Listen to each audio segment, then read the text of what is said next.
Hello, my dear friends. So let's start question and answers of our chapter 1, that is the crop production and their management. So let's start with the section A.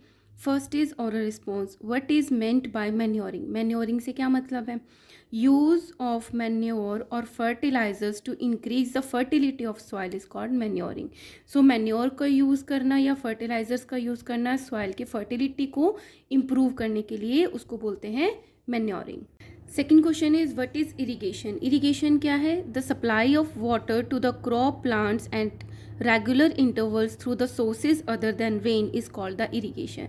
मतलब rain के अलावा जो crop हमने उगाई है field में उनको पानी देना इन अ रेगुलर इंटरवल्स, उसको बोल देते हैं हम इरिगेशन, की हम क्रॉप फील्ड को इरिगेट कर रहे हैं. Third question is name any two kharif crops. Kharif crops के आपको 2 नेम बताने हैं, यही याद कर लो, राइस एंड मेज, क्योंकि इसके क्वेश्चंस भी बनते हैं. राइस और मेज क्या है? एक खरीफ क्रॉप्स हैं. ठीक है. Now come to the science quiz. First is which crop is grown in the rainy season. Rainy season में कौन सी क्रॉप जो है वो ग्रो करती है? Answer is kharif crop, that is a rice. Second is what is the first step of growing a crop. जब हमें crop को उगाना है तो फर्स्ट स्टेप क्या करते हैं? प्रिपरेशन ऑफ सॉइल, सॉइल को प्रिपेयर करते हैं. Third is name the nitrogen fixing bacteria present in root, it's a root nodules of the leguminous plant. आपको क्या बताना है? नाइट्रोजन फिक्सिंग बैक्टीरिया का नाम बताना है जो कि लेग्यूमिनस प्लांट्स के रूट में जो नोड्यूल्स होते हैं उसमें प्रेजेंट होते हैं. Answer is rhizobium. This is very important answer. Now come to the worksheet. Tick the correct option. First है the science which deals with the breeding, feeding and caring of the domestic animals is called. वो वाली science जो कि domestic, जैसे कि काव हो गया, गोट हो गया, उनको पालती है, उनकी केयर करती है डोमेस्टिक एनिमल्स को, उस साइंस को क्या बोलते हैं? एनिमल हस्बेंड्री बोलते हैं. ठीक है. Let's do second question. Which of the following is not a serial. Serial कौन सा नहीं है? इसमें से अनाज कौन सा नहीं है? मेज, पी, बाजरा और बार्ले. Answer is P. ये क्या है? एक लेग्यूमिनस प्लांट है. Third, urea is dash. Urea क्या है? फर्टिलाइजर है, कंपोस्ट है, मैन्योर है, नन ऑफ दीज है. तो यूरिया क्या है? एक मैन मेड फर्टिलाइजर है. Fourth question is rhizobium are found in dash of the leguminous plant. देखो ये क्वेश्चन बार बार आ रहा है, तो कहाँ पे प्रेजेंट होता है? लेग्यूमिनस प्लांट के रूट्स में, जो कि नोड्यूल्स के टाइप्स होते हैं. सो रूट नोड्यूल्स में राइजोबियम बैक्टीरिया होता है, वो लेग्यूमिनस प्लांट में प्रेजेंट होता है. B, circle the odd one. Odd one out को आपको सर्कल करना है और रीजन भी बताना है कि आपने उसको ऑड क्यों बोला है. तो फर्स्ट में क्या दे रखा है? राइस प्लांट, मेज प्लांट, व्हीट प्लांट और कॉटन प्लांट. तो इसमें आप देखोगे जो राइस, मेज और कॉटन प्लांट है ये खरीफ क्रॉप है, और जो व्हीट प्लांट है ये क्या है? अकेली रबी क्रॉप है. Okay. Second, ploughing, pesticide, manuring और लेवलिंग. इसमें आप देख रहे हो जो प्लोइंग, मैन्योरिंग और लेवलिंग है ये प्रैक्टिसेस ऑफ एग्रीकल्चर है, बट पेस्टिसाइड्स क्या है? पेस्ट को मारने का वाला. तो ये तीनों क्या है? प्रैक्टिसेस है, बट ये नहीं है. Third is urea, super phosphate, green manure, potash.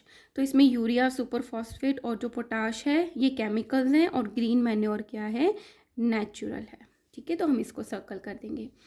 सी है fill in the blanks. The crop that are sown in the winter season are called. तो विंटर सीजन में जो क्रॉप्स को हम ग्रो करते हैं वो कैसी होती हैं? रबी crops.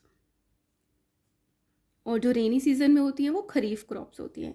The ploughed land is levelled with the help of, जो हम प्लोइंग कर देते हैं उसके बाद जो हम लेवलिंग करते हैं वो किससे करते हैं? लेवलर से. लेवलर बहुत ईजी है. Now third is watering of the plants through sources other than rain is called irrigation. मतलब रेन के अलावा क्रॉप्स को पानी देना is called a irrigation. Now come to the section B, MCQs. First is in the crop rotation method after harvesting wheat crop we can sow. जब हम crop rotation वाला method use करते हैं तो जब हम वीट को ग्रो करते हैं तो उसके बाद सेम फील्ड पे क्या ग्रो किया जाता है? पी को ग्रो करते हैं, लेग्यूमिनस प्लांट को. Now come to the second question. For the uniform distribution of water and manure in a field a farmer practises. अगर हमें क्या है, जो फार्मर्स हैं उनको फील्ड में यूनिफॉर्म डिस्ट्रीब्यूशन करना है वाटर का भी और मैन्योर का भी, तो क्या करते हैं उसके लिए? लेवलिंग करते हैं, है ना, लेवल बना देते हैं लेवलर से। Third is uprooting of weeds को खींच के बाहर निकालना, अपरूटिंग करना is a method of controlling them, उनको कंट्रोल करते हैं। किस तरीके से कंट्रोल किया जाता है? केमिकली, केमिकल तो हमने डाला ही नहीं, मैकेनिकली यस, क्योंकि हम उसको मैकेनिकली पुल कर रहे हैं। Now come to the very short answer questions. First is what are the 2 methods of sowing seeds? Seeds को सो मतलब बोने के क्या तरीके हैं? 2। एक है ब्रॉडकास्टिंग और द मैनुअल, मतलब हाथों से बिखेरना, और सेकंड है बाय सीड ड्रिल, और सीड ड्रिल की हेल्प से। Second is name the 2 main modern method of irrigation. Modern methods क्या है इरिगेशन के? Drip irrigation and sprinkler system. Third, mention the major activities involve in growing the crops. तो आपको ये line wise याद करना है, ऊपर नीचे नहीं करना। सबसे पहले preparation of soil, then selection and the sowing of seed, then replenishment of the nutrient in the soil. Soil prepare हो गई, सीड्स को सिलेक्ट कर लिया, फिर हम क्या करेंगे? सॉइल को रिप्लेनिश कर देंगे ग्रो करने से पहले, है ना। इसको सो कर दिया, रिप्लेनिश कर दिया, पानी दे दिया, इरिगेशन, क्रॉप को फिर जो उग रही है उसका प्रोटेक्शन, फिर कटाई, हार्वेस्टिंग कर दी जब वो मैच्योर हो गई, देन उसका स्टोरेज। तो आपको 7 जो पॉइंट्स है वो लाइन वाइज याद करने हैं। Fourth, name the 2 rabi crop, जो विंटर में ग्रो करती हैं वो वाली क्रॉप्स के नेम बताने हैं, that is a wheat and P. Let's do short answer type 1 question. First is what is meant by agriculture implements. Agriculture implement से क्या मतलब है? द वेरियस टूल्स, इसमें क्या आते हैं? टूल्स आते हैं needed during the agriculture practices are called agricultural implements. मतलब जो टूल्स एग्रीकल्चर प्रैक्टिसेस के लिए यूज़ किए जाते हैं उन टूल्स को कहते हैं agricultural implements. For example hoe and plough, तो ये एग्जाम्पल्स हैं एग्रीकल्चर इम्प्लीमेंट्स के।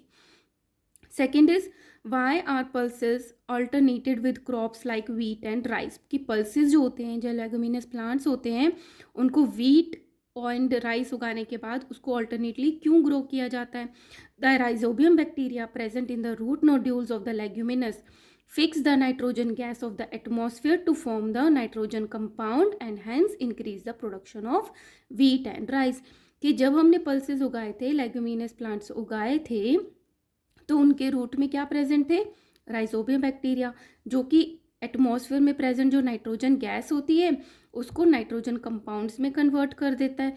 तो कुछ पार्ट तो लेग्यूमिनस प्लांट यूज़ कर लेते हैं और कुछ सॉइल में ही रह जाता है। तो जब हम उसके बाद वीट एंड राइस को उगाते हैं तो वो उसकी जो प्रोडक्शन है वो इंक्रीज हो जाती है, क्योंकि नाइट्रोजन सॉइल में रह जाती है। ठीक है।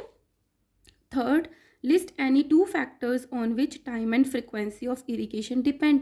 कि हम इरिगेट तो कर रहे हैं, पानी तो दे रहे हैं क्रॉप को, बट पानी कब देना है, कितनी इंटरवल पे देना है, वो किस पे डिपेंड करता है?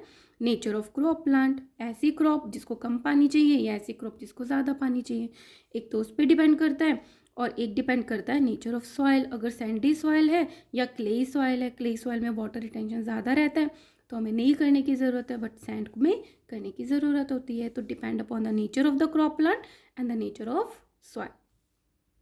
Fourth is what is irrigation? Name the 2 methods of irrigation. Irrigation क्या है? The supply of water, as it is learn करनी है। The supply of water to the crop plants at the regular intervals through the sources other than rain is called the irrigation, right? The method used in irrigation are drip irrigation and sprinkler system.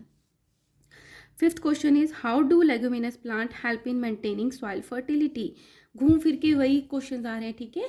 आपको बस उसका basic चीज़ learn करनी है तो आप किसी भी question का आंसर दे सकते हो कि जो लेगुमिनस प्लांट हैं वो किस तरीके से सॉइल की फर्टिलिटी को मेंटेन करके रखते हैं। The leguminous plants like the P have a nitrogen fixing bacteria rhizobium in their root nodules. These rhizobium convert free atmospheric nitrogen into nitrogen compounds which is then taken in by plants and some are left behind. तो कुछ nitrogen तो plants ले लेते हैं leguminous और कुछ nitrogen रह जाता है।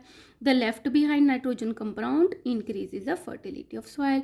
और जो नाइट्रोजन कंपाउंड सॉइल में रह जाते हैं वही नाइट्रोजन जो कंपाउंड्स हैं सॉइल की फर्टिलिटी को इंक्रीज करने के काम आते हैं। ठीक है। Sixth is a farmer has sown the seed too deep. एक फार्मर है, उसने सीड्स को बहुत ही डीप, है ना, बो दिया। What is he likely going to observe? तो उसको क्या ऑब्जर्व करने को मिलेगा? एंड गिव रीज़न, उसका रीज़न भी बताना है। The farmer will observe that he would not be able to grow good और हेल्दी क्रॉप्स, कि क्या ऑब्जर्व करने को मिलेगा, उसको अच्छी और हेल्दी क्रॉप्स मिली ही नहीं, as seed would not get sufficient amount of sunlight water and air, क्योंकि इतना डीप बो दिया कि उसको प्रॉपर सनलाइट भी नहीं मिली, वाटर भी नहीं मिला, एयर भी नहीं मिली, because he has sown the seed too deep and seeds may suffocate without air, और जो सीड्स को ग्रो करने के लिए एयर की ज़रूरत होती है तो वो सफोकेशन हो गया उनको, तो वो ग्रो ही नहीं कर पाए प्रॉपरली, है ना। Now short answer type 2 question. First is what are fertilizers? Name any 3 fertilizers. Fertilizers क्या होते हैं? The fertilizers are human made chemical substances which are rich in one or more nutrients like nitrogen, phosphorus and potassium. इसकी भी आपको definition learn करनी है. जो fertilisers होते हैं वो ह्यूमन मेड केमिकल सब्सटेंसेस होते हैं जो रिच होते हैं इन न्यूट्रिएंट्स, और वो न्यूट्रिएंट्स कौन से होते हैं? Nitrogen, phosphorus and potassium. और फर्टिलाइजर्स का क्या काम है? Increase the fertility of soil. आपको फर्टिलाइजर्स के नाम लिखने हैं.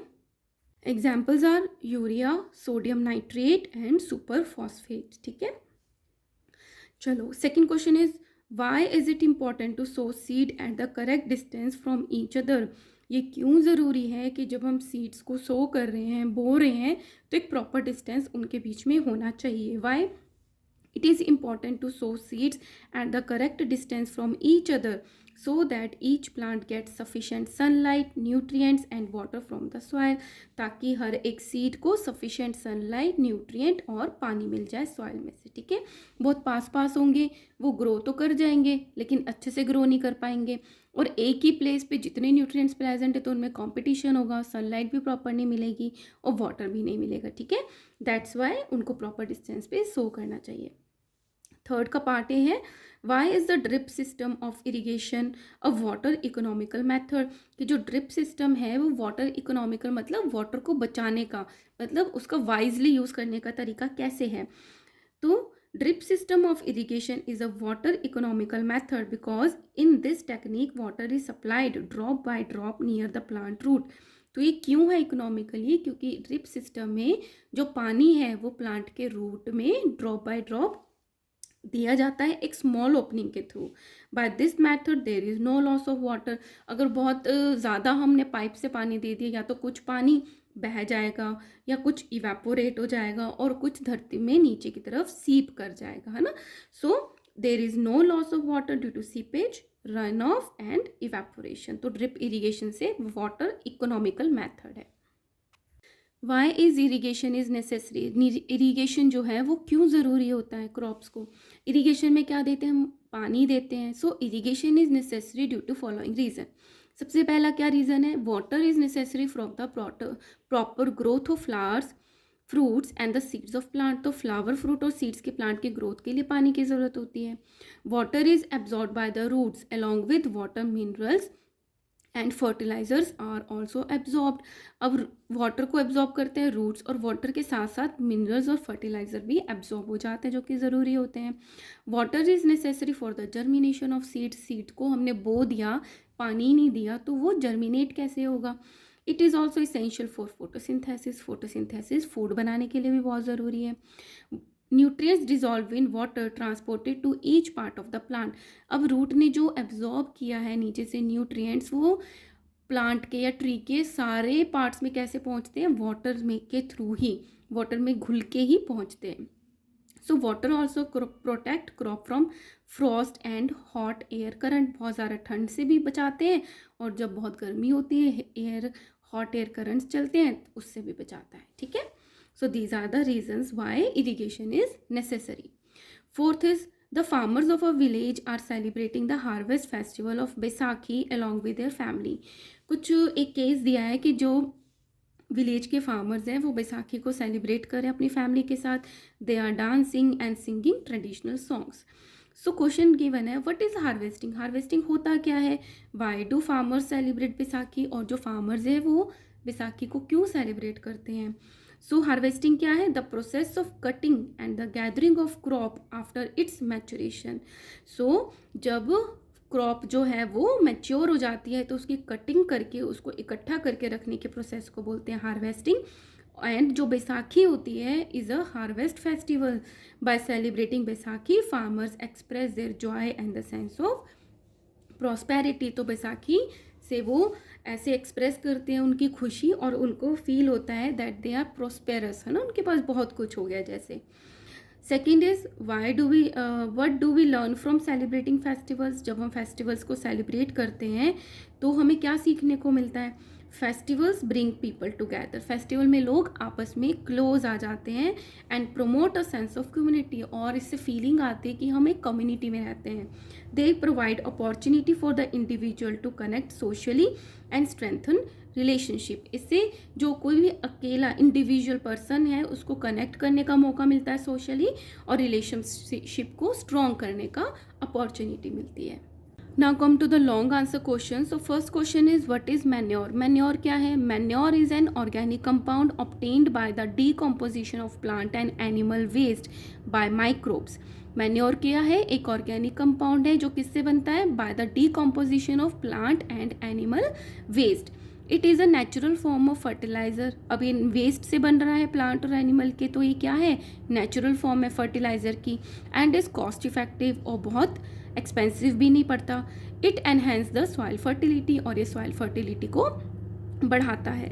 Second is right about the advantages and disadvantages of fertilisers.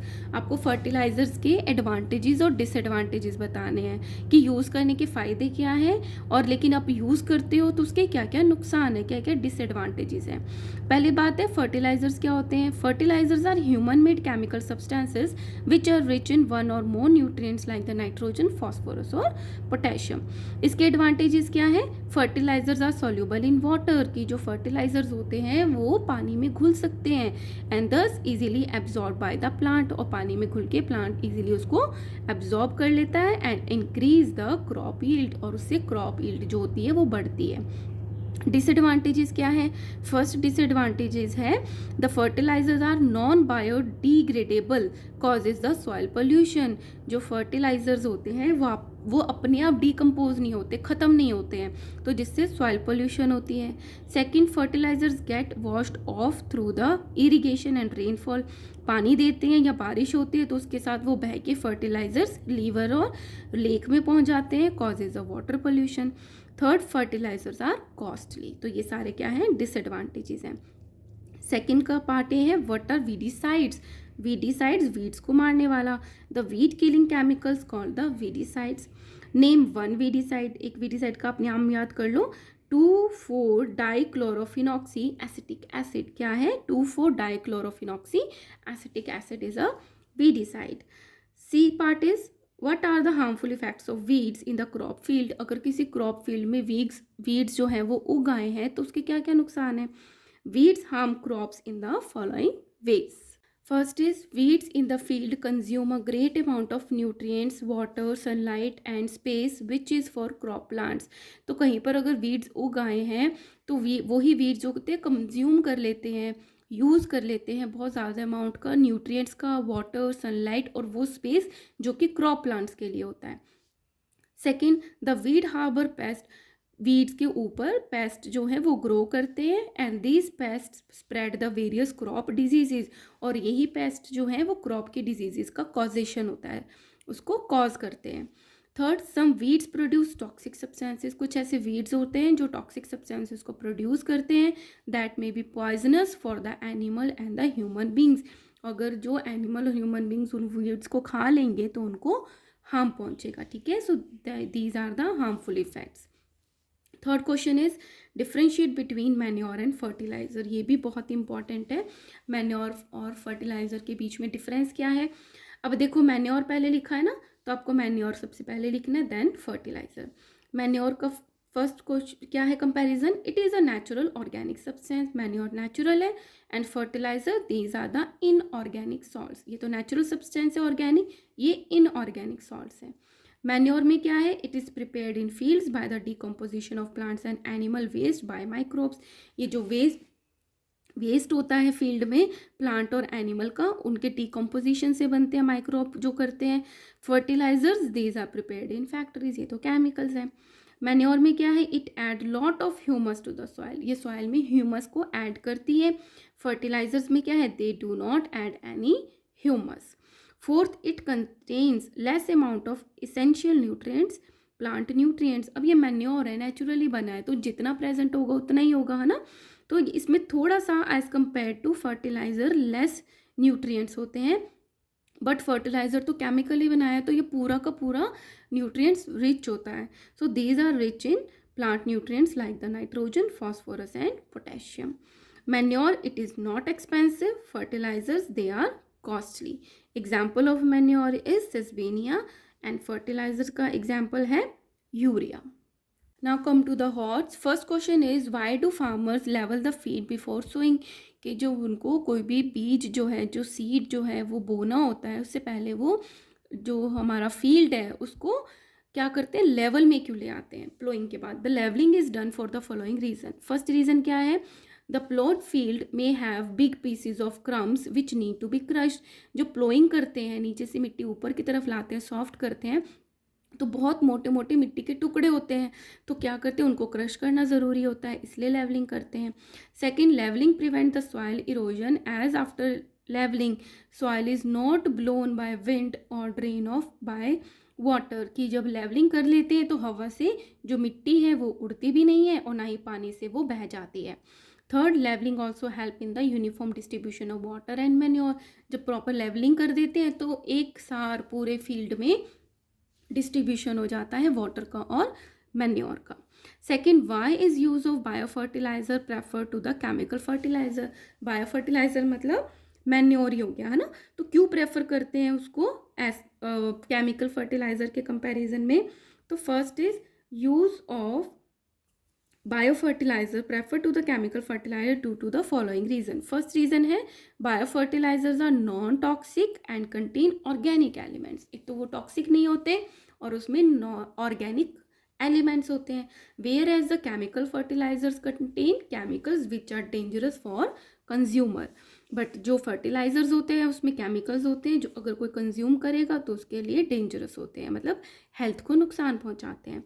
Second, biofertilizers help maintain the normal fertility of the soil and keep it natural. Normal fertility भी increase कर देती है और सॉइल को नेचुरल भी रखती है. ये जो बायोफर्टिलाइजर्स हैं add humus to the soil, humus को ऐड करते हैं. These are not expensive and easily prepared in the farm. They does not cause water pollution, क्योंकि ये नेचुरल है तो वाटर पोल्यूशन भी नहीं कॉज करते जैसे कि फर्टिलाइजर्स करते हैं. They increases the water holding capacity of the soil. Natural texture को मेंटेन करते हैं तो वाटर की जो होल्डिंग कैपेसिटी है उसको भी बढ़ा देते हैं. It improves the texture of the soil and biofertilizers enrich the soil with nitrogen, phosphorus and potassium. NPK से उसको सॉइल को एनरिच भी कर देते हैं. So that's why biofertilizers prefer to chemical fertilizers. Why during ploughing the land is pressed lightly and not tightly. जो ploughing करते हैं तो जो लैंड, फील्ड की लैंड होती है उसको हल्का हल्का सा प्रेस करते हैं लेकिन बहुत जोर से नहीं करते. ऐसा क्यों करते हैं. During the ploughing the land is pressed lightly and not tightly because of the following reason. उससे थोड़ी सी लैंड लूज रहती है so that the soil can be properly expose to the sun. ताकि जो सॉइल के पार्टिकल्स हैं वो सन से प्रॉपरली एक्सपोज रह सकते हैं, उनको सनलाइट प्रॉपर मिलेगी. The loose soil particle have more air space that helps the root of the crop plants to breathe better. उनमें क्या है, स्पेसिस अच्छी होती है तो एयर भी प्रेजेंट होती है तो जो रूट्स है वो बेटर ब्रीथ कर पाती हैं. The loose soil help roots to penetrate deep through the layer of the soil. तो लूज है तो जो रूट्स हैं वो डीपली पेनिट्रेट भी कर पाती हैं. Loose soil mixes with manure and fertilisers more easily. तो लूज सॉइल के अंदर मैन्योर और फर्टिलाइजर भी ईजिली मिक्स हो जाते हैं. Loose soil promote the growth of useful soil microbes. और सॉइल भी अगर लूज है तो उसके अंदर जो माइक्रोब्स हैं वो भी प्रॉपरली ग्रो कर पाते हैं.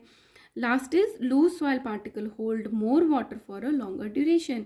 और जब थोड़ी सी लूज सॉइल होती है उसके अंदर जो वाटर है वो थोड़े टाइम तक रुका रहता है ताकि वो रूट्स जो है इसको एब्जॉर्ब कर पाएँ. ठीक है. So here we have completed our first chapter guys. और आप इसको बहुत अच्छे से पढ़ना, अपनी 8th क्लास बहुत अच्छे से करना. I will be happy. And if you like my videos kindly like, share and subscribe. Thank you.